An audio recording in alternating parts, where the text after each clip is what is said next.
bienvenue à tous, c'est Info Soir. Voici les titres de ce mardi. 11 décès enregistrés durant les dernières 24 heures. Ce chiffre est le plus élevé depuis le début de l'épidémie. Il doit accélérer la prise de conscience. 500 nouveaux cas d'infection ont également été annoncés. Pour ce qui est des rémissions, 513 nouvelles guérisons ont été répertoriées à travers le royaume. Le chef de la diplomatie rencontre le président de la Chambre des représentants libyenne et le président du Haut Conseil d'État libyen. Nasser Bourreta a réaffirmé la conviction du Maroc que la solution de la crise en Libye ne peut être que libyenne et pour les Libyens. Elle est silencieuse, elle évolue à long terme et attaque le foie. L'hépatite C touche plus de 400 000 Marocains à l'occasion de la journée mondiale consacrée à cette pathologie. Il est essentiel de rappeler qu'il existe un traitement et que le diagnostic précoce peut changer la donne.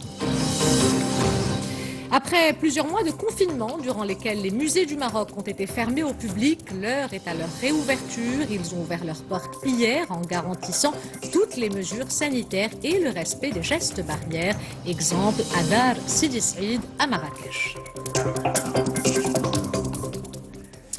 Madame, monsieur, bonsoir. 11 morts durant les dernières 24 heures. Ce chiffre le plus élevé depuis le début de l'épidémie est inquiétant. Il doit nous alerter sur le danger du virus et accélérer la prise de conscience. 500 nouveaux cas d'infection ont également été enregistrés durant ce même intervalle.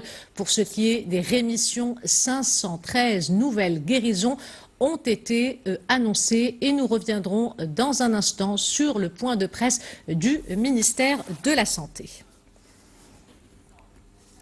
Et parmi les villes où le nombre des personnes infectées augmente de plus en plus, fait sous le service de réanimation du CHU Hassan II et les médecins qui y travaillent commencent à être débordés. Ils appellent les citoyens à se remobiliser afin de freiner la circulation du virus et briser la chaîne de contamination. Reportage de Driss El Cohen et Sarah Jabri.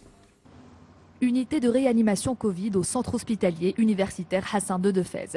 C'est ici que les cas critiques sont pris en charge. L'équipe médicale n'a jamais été autant sollicitée car le nombre de patients continue à croître et la capacité d'accueil maximale du service est atteinte.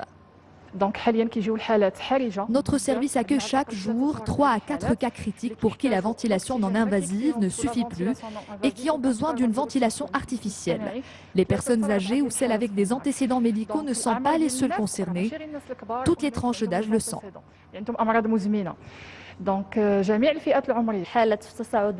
Le nombre de cas ne cesse d'augmenter, surtout celui des patients nécessitant une admission en soins intensifs, ce qui n'était pas le cas au début de la pandémie en mars dernier. De plus, aucune tranche d'âge n'est épargnée. Selon les responsables de l'unité, sur les 13 patients qui y sont admis, la moitié est âgée entre 20 et 40 ans. Et pour augmenter la capacité litière consacrée au traitement de ces cas critiques d'infection au nouveau coronavirus, une deuxième unité de réanimation Covid a été aménagée au CHU Hassan II de Fès. Nous avons encore les moyens de prendre en charge davantage de cas, mais nous ne voulons pas que les citoyens atteignent ce stade, car le taux de mortalité en réanimation est de 30 à 40% et peut atteindre les 80% pour les patients sous respiration artificielle. Face à la situation actuelle, les citoyens sont plus que jamais appelés à respecter les mesures préventives pour contribuer à la lutte contre la propagation du coronavirus. Éviter au maximum les risques de contamination, c'est tout simplement faire preuve de vigilance et de responsabilité en adoptant les gestes barrières afin de faire respecter le port du masque et la distanciation sociale. Plusieurs associations sont mobilisées. Exemple à l'Ayoun avec ce reportage de Youssouf Wichou sur un récit de Rizlan Taibi. Pas de masque, pas de distance physique. Ce groupe de jeunes nargue tout le protocole sanitaire martelé à longueur de journée depuis plus de 4 mois dans les médias, tous supports confondus. Afin d'attirer leur attention sur leur manque de vigilance et leur inconscience totale, les membres de cette association leur prodiguent quelques conseils et leur offrent des masques. En effet, c'est irresponsable de ma part, j'ai oublié mon masque à la maison. C'est une grave erreur et heureusement que cette association me l'a rappelé. Je conseille à tout le monde de porter un masque. Le masque, l'hygiène et la distanciation sociale sont indispensables pour endiguer l'expansion du virus. Le port du masque ainsi que le lavage des mains nécessitent des règles particulières. خاص يتلبس له ماسك بطريقة صحيحة اللي يغطي الأنف ويغطي الذقن. Le masque doit couvrir le nez et le menton. C'est la seule manière correcte de le porter. Il faut éviter de le toucher. Et pour les mains, il faut les laver régulièrement et chaque lavage doit durer 30 secondes. الثانية ديال الغسل. Le port du masque est obligatoire pour toute personne en dehors de son domicile. Toute violation de cette loi est punie d'une peine d'emprisonnement d'1 mois à 3 mois de prison et une amende de 300 à 1300 dirhams ou l'une des deux peines. Sensibiliser à l'importance des gestes barrières également dans les marchés à bétail. Plusieurs vidéos surréalistes ont circulé ces derniers jours sur les réseaux sociaux pour éviter les rassemblements et les risques de contamination. Des campagnes sont également menées dans les souks pour appeler clients et vendeurs à ajuster leur comportement. Reportage dans la région de Marrakech de Mohamed Chima sur un récit de Jaziel Hemmari. Prise de la température à l'entrée, désinfection des mains, port du masque, traçage des visiteurs, tout est mis en œuvre dans ce souk de bétail de Sidi Bedhaj dans la région de Marrakech pour la sécurité de tous. Des mesures exceptionnelles pour un Eid al-Adha particulier cette année, de quoi rassurer les Marocains. Ici, toutes les précautions sont prises, le respect de la distanciation, la désinfection des mains, les masques à disposition, tout ce qu'il faut pour protéger les citoyens. Nous sommes très satisfaits de ce marché qui est bien approvisionné. Il y a du va-et-vient et toutes les mesures sont respectées. Les autorités locales ne manquent pas à leur devoir. Les entrées et les sorties sont contrôlées. Les achats se passent très bien. Mégaphone et brochures, la société civile et l'Office national du Conseil agricole font appel à tous les moyens pour sensibiliser les citoyens. Une campagne de sensibilisation nécessaire en ces temps de pandémie pour lutter contre la propagation du nouveau coronavirus. Différentes entités qui relèvent du ministère de l'Agriculture ainsi que les autorités locales ont initié et sensibilisé les visiteurs. De même, seul le bétail identifié peut être vendu dans ce souk. À l'occasion de Eid al-Adha, cette année, près de 8 millions de têtes d'ovins et caprins ont été identifiés depuis le 22 avril 2020, le moyen d'assurer la traçabilité du bétail. L'actualité nationale marquée également par cette rencontre entre le chef de la diplomatie et le président de la Chambre des représentants libyenne et le président du Haut Conseil d'État libyen. Lors du point de presse organisé à l'issue de ces entretiens, Nasser Bourita a réaffirmé la conviction du Maroc que la solution de la crise en Libye ne peut être que libyenne et pour les Libyens. Reportage Mohamed El-Qant et Youssef Lotfi sur un récit de Rizlan Taibi. Le Maroc ne dispose pas d'initiative, mais garde ses portes ouvertes pour faire converger les points de vue des Libyens. C'est ce qu'a affirmé le chef de la diplomatie marocaine lors de sa rencontre avec le président de la Chambre des représentants libyens, dont il a qualifié la visite au Maroc d'importante, car elle advient dans une conjoncture d'escalade militaire et de multiplication de cas d'ingérence étrangère. L'initiative qui peut désamorcer le conflit ne peut émaner que des Libyens eux-mêmes. C'est le cas des accords de Skhirat. L'initiative trouve sa force du fait qu'elle vient des Libyens, comme les initiatives précédentes. Nous sommes d'accord sur le fait que la solution est entre les mains des Libyens eux-mêmes. Nous avons besoin de l'appui de nos frères arabes et à leur tête, les Marocains. Leur position est très importante à nos yeux. Le même message, Nasser Bourita l'a réitéré au président du Haut Conseil d'État libyen Khalid Meshari. Pour le chef de la diplomatie marocaine, sans ingérence, les Libyens sont capables de trouver une solution à la crise où s'empêtre leur pays depuis près d'une décennie. Tout ce que souhaite le Maroc, c'est que les Libyens trouvent un terrain d'entente pour sortir de l'impasse et qu'ils puissent discuter de leurs points de divergence et de convergence aussi, afin d'aboutir à une solution. C'est la position immuable du royaume.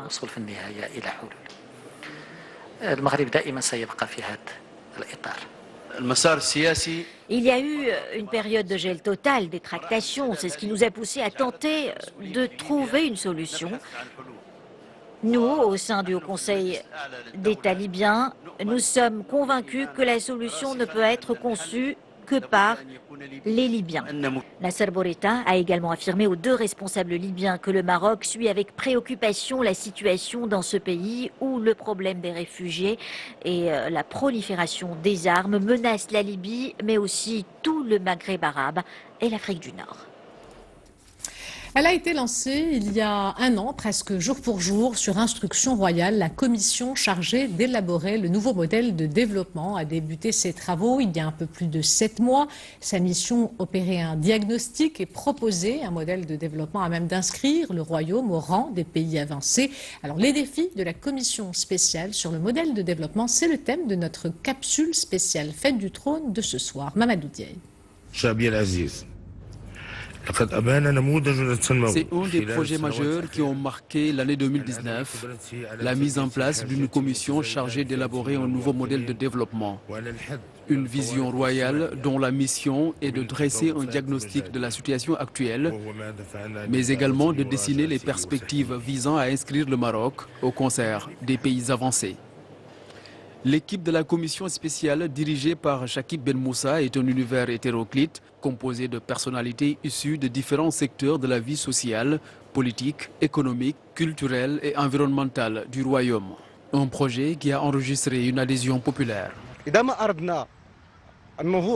Si nous voulons faire évoluer la situation économique, sociale et même politique, il nous faut tirer les leçons du passé, apprendre des erreurs pour aller de l'avant. Le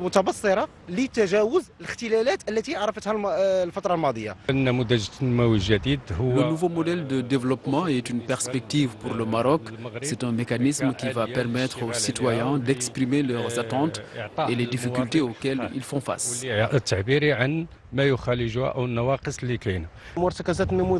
Ce nouveau modèle de développement est axé sur les aspects prioritaires de la société marocaine et surtout chez les jeunes, tels que la problématique liée à la création d'emplois. Depuis son installation, la commission spéciale sur le nouveau modèle de développement a tenu 180 séances d'écoute. Institutions, forces vives de la nation et autres citoyens. Toutefois, la nouvelle réalité imposée par la pandémie du Covid-19 intègre la prise en charge de nouveaux paradigmes. Avec l'apparition de la pandémie de Covid-19, les objectifs majeurs doivent évoluer car, comme vous le savez, cette crise sanitaire a dévoilé plusieurs défaillances dans les secteurs de la santé, l'emploi et l'enseignement. La commission sur le nouveau modèle de développement doit revoir ses plans. La tâche s'annonce facile parce que les impacts de la pandémie ont montré les points de faiblesse dans plusieurs secteurs. Chaque région a ses particularités. Le nouveau modèle de développement doit prendre en considération les caractéristiques de chaque région. La commission dispose encore de 6 mois supplémentaires accordés par Sa Majesté le roi Mohamed VI avant de rendre les conclusions de ses travaux. Et pour parler de cette instance et des différents défis qui sont à relever, nous recevons Mohamed Ben Moussa, membre de la commission spéciale sur le modèle de développement. Monsieur Ben Moussa, bonsoir. Bonsoir, merci de l'invitation. Alors, le 4 juin dernier, Sa Majesté le Roi a accordé un délai supplémentaire de 6 mois à la commission. D'abord, est-ce qu'on peut rappeler pourquoi ce délai a été accordé et à quoi il va servir ? Bien, ce délai a été accordé dans le contexte de la crise du Covid-19, comme tous vos téléspectateurs savent. Ce dont il était question, c'était de permettre à la Commission, d'une part, de pouvoir avoir un délai pour reprendre son approche participative, puisque, comme vous le savez, un des marqueurs du travail de la Commission, c'était d'aller au contact des citoyens dans toute leur diversité, dans la diversité de nos territoires, de nos régions, pour pouvoir prendre connaissance des difficultés sur le terrain, des projets qui sont portés par nos concitoyens, des émergences qui réussissent, des difficultés, et pouvoir construire avec nos concitoyens, les principales recommandations du nouveau modèle de développement. Donc c'est une approche participative qu'il fallait absolument reprendre durant cette deuxième partie de la mission. D'un autre côté, il fallait évidemment prendre en considération les bouleversements de la planète, puisque cette crise, qui est sans commune mesure depuis plus d'un siècle, a bouleversé toute la planète, a rebattu les cartes et a eu des incidences et des conséquences très lourdes, à la fois dans les politiques publiques des États, des pays, mais aussi dans les stratégies des grandes organisations internationales. Nous avons eu des mouvements de plaques tectoniques et il est important que la commission chargée du modèle de développement prenne en considération l'ensemble de ces phénomènes, l'ensemble de ces conséquences et en tire toutes les conclusions. Comment la Commission a procédé, puisqu'elle n'a pas pu aller dans les régions, être à l'écoute des citoyens? Comment est-ce que vous avez travaillé pendant cette période de confinement? Alors, nous avons essayé de nous adapter au contexte et nous avons continué le travail, j'allais dire même que nous avons intensifié le travail puisqu'il y a eu plusieurs réunions de travail par visioconférence entre les membres de la commission. Nous avons organisé des ateliers débats, des auditions avec des intervenants au niveau national, au niveau international, des invités internationaux. Nous avons traité de sujets divers et variés, liés aux politiques publiques, liés au développement du secteur privé, liés aux problématiques de santé, d'éducation. Donc nous avons intensifié ces réunions et nous avons également proposé, mis en œuvre, plusieurs canaux de communication avec nos concitoyens, non seulement à travers ces auditions, ces ateliers, mais aussi à travers la mise à disposition d'une plateforme numérique où nos concitoyens ont pu contribuer aux réflexions, aux analyses à travers des contributions. Il y a eu également l'organisation de débats dits labellisés. Il y a eu également des projets menés avec des lycéens, avec des étudiants dans le monde universitaire. Donc nous avons multiplié les canaux de communication et d'interconnexion avec les Marocains pendant cette période. Alors ça, c'est pour ce qui est de la démarche. Quel a été l'impact du Covid-19 sur le travail de la Commission et les priorités que ce choc a mis en relief? Eh bien, notre pays a été touché de plein fouet par cette crise pandémique qui, comme vous le savez, avait une dimension sanitaire de santé publique, mais aussi du fait des mesures que notre pays a prises pour protéger et sauver les vies humaines des conséquences économiques et sociales. Et donc, la crise du Covid-19 a des répercussions directes sur l'élaboration et la conduite des politiques publiques. Elle a permis aussi de voir au niveau international que certaines grandes puissances, certains géants, en réalité étaient des géants au talon d'Achille, et on a vu quelques pays parmi les plus riches de la planète vaciller face à cette crise. Les États-Unis, la France, l'Italie, l'Espagne, le Brésil, qui compte parmi les décès, le nombre de décès les plus importants de la planète. Et on a vu des pays de taille intermédiaire ou émergents faire preuve d'une grande agilité comme notre pays et avoir une attitude proactive, une politique proactive par rapport à ces risques. Notre pays, comme je viens de le dire, mais vous avez également des pays comme la Corée du Sud, comme l'Allemagne, comme la Nouvelle-Zélande, qui ont relativement bien tiré leur épingle du jeu face à ce choc. Cette crise du Covid-19 a montré également qu'il y avait nécessité à réaffirmer le rôle stratégique de l'État dans toutes ses fonctions. Un État stratège, un État régulateur, un État investisseur, développeur et surtout un État-providence, un État protecteur qui répond aux besoins de ses concitoyens. Et la crise du Covid a rappelé avec force l'importance du rôle de l'État dans toutes ces dimensions. Alors la Commission a bien sûr intégré dans son travail les transformations qui ont été engendrées par cette pandémie. Quels sont les premiers enseignements que l'on peut tirer? Premier enseignement, il est d'ordre méthodologique. Je crois que nous avons eu raison de privilégier l'approche participative, la co-construction du modèle avec nos compatriotes.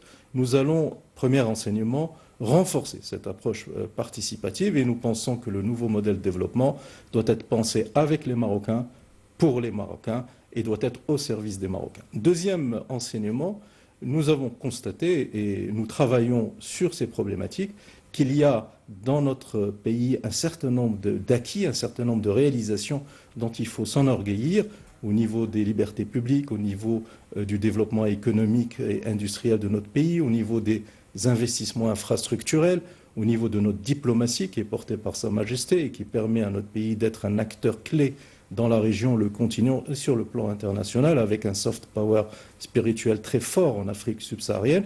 Mais ces réalisations, il faut les amplifier et faire en sorte qu'elles soient au service des citoyens. Et là, il y a un effort important à faire en termes il y a des propositions audacieuses à proposer pour faire en sorte que la création de richesses de notre pays soit plus grande, que la répartition de ces richesses soit plus équitable. Nous avons à proposer un certain nombre de réformes et de recommandations pour faire en sorte que les libertés publiques individuelles et collectives soient renforcées, que la démocratie participative et représentative soit plus en phase avec les attentes de nos concitoyens, pour apporter plus de transparence et d'efficience dans la gouvernance de notre pays, en particulier dans le rôle des institutions constitutionnelles et des entités politiques et gouvernementales. Et enfin, nous avons à proposer des réformes majeures pour faire en sorte que les problématiques d'éducation,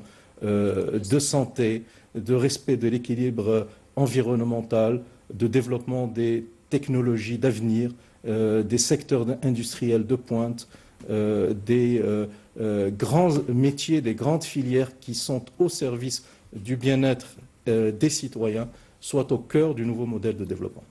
Mohamed Ben Moussa, je vous remercie d'avoir accepté notre invitation. Je rappelle que vous êtes membre de la commission spéciale sur le modèle de développement. Merci. Je vous propose à présent de revenir sur le bilan et les derniers chiffres du ministère de la Santé concernant le coronavirus. Je vous le disais en ouverture de cette édition, 11 morts ont été enregistrés durant les dernières 24 heures. Ce chiffre, le plus élevé depuis le début de l'épidémie, est inquiétant. Il doit nous alerter sur le danger du virus et surtout accélérer la prise de conscience. 500 nouveaux cas d'infection ont également été enregistrés durant ce même intervalle. Retour sur le point de presse avec Mamadou Diaye. 500 nouveaux cas, c'est une légère baisse par rapport au nombre de contaminations recensées ces derniers jours, un chiffre qui reste tout de même très élevé. 11 personnes ont succombé au coronavirus au cours des dernières 24 heures. Le bilan est très important et témoigne de l'ampleur de la pandémie. 423 cas ont été recensés grâce à la procédure de suivi des cas contacts et des clusters. 116 762, c'est le nombre de personnes contacts enregistrées à ce jour. 13 539 d'entre elles font toujours l'objet d'un suivi sanitaire. Le Maroc franchit ainsi la barre des 21 000 cas enregistrés depuis le début de la pandémie au mois de mars dernier. Plus de la moitié des personnes infectées sont aujourd'hui totalement rétablies, soit un taux de guérison de 80%. Pour la région de Fès-Meknès, nous enregistrons un taux de contamination de 3,62 cas pour chaque 100 000 habitants. Pour la région de Casablanca, c'est à 2,21. Pour la région de Marrakech, Safi, 1,34. Et enfin, la région de Tanger, Al-Hoceïman, 1,17. Et pour le reste des régions, moins d'un pour chaque 100 000 habitants. Et dans 3 régions, aucun nouveau cas n'a été enregistré.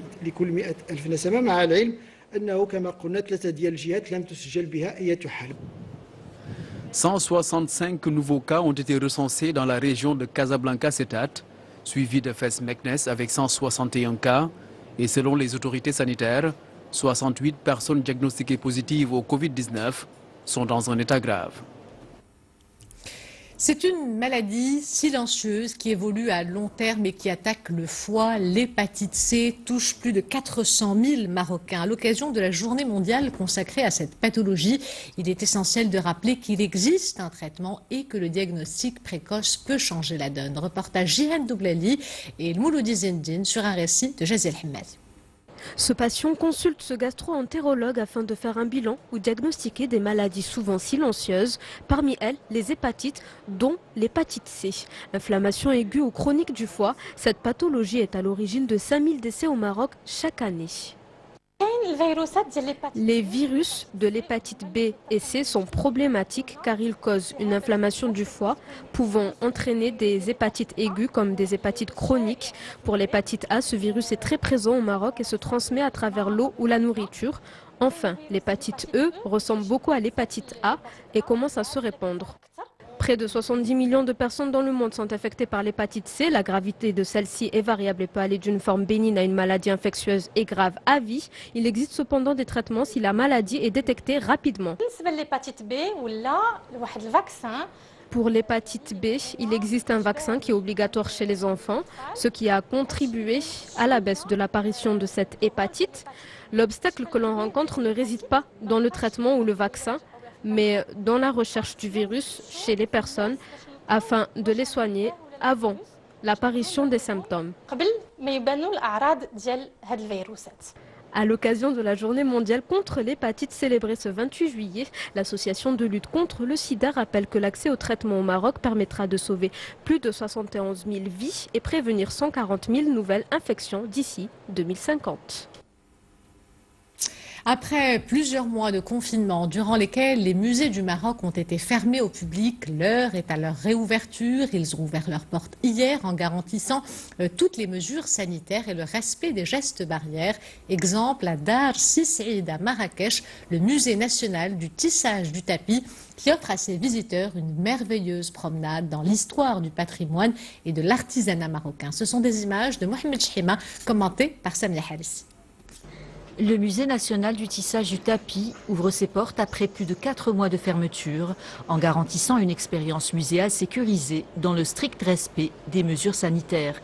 Restauré et réhabilité en juin 2018, le musée Dar Si Saïd a été transformé en musée dans les années 30, planté au cœur de l'ancienne médina de Marrakech. Il renferme un véritable trésor patrimonial rural et citadin, un cadre idéal pour contempler des siècles d'art traditionnels.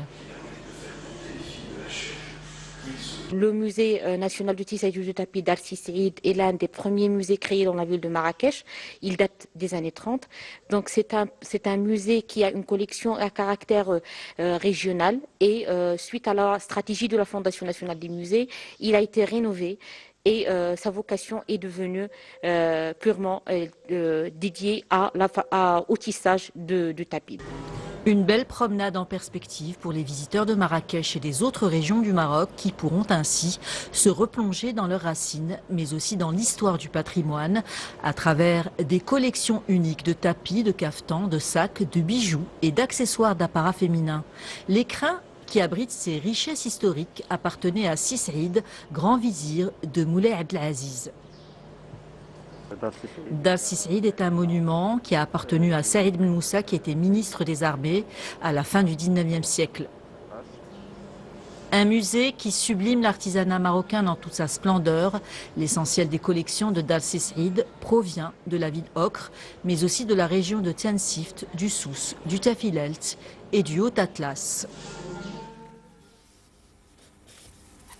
Avant de nous quitter, je vous rappelle l'une des principales informations de ce journal. 11 morts durant les dernières 24 heures. Ce chiffre le plus élevé depuis le début de l'épidémie est inquiétant. Il doit nous alerter sur le danger du virus et accélérer la prise de conscience. 500 nouveaux cas d'infection ont également été enregistrés durant ce même intervalle. Pour ce qui est des rémissions, 513 nouvelles guérisons ont été annoncées. Voilà, c'est la fin de cette édition. L'information se poursuit sur notre site 2m.ma et sur l'application My2m. Le prochain journal El Messaïa vous sera présenté par Zahra Aitihel. Quant à moi, j'aurai le plaisir de vous retrouver demain, si tout va bien. En attendant, excellente soirée à tous.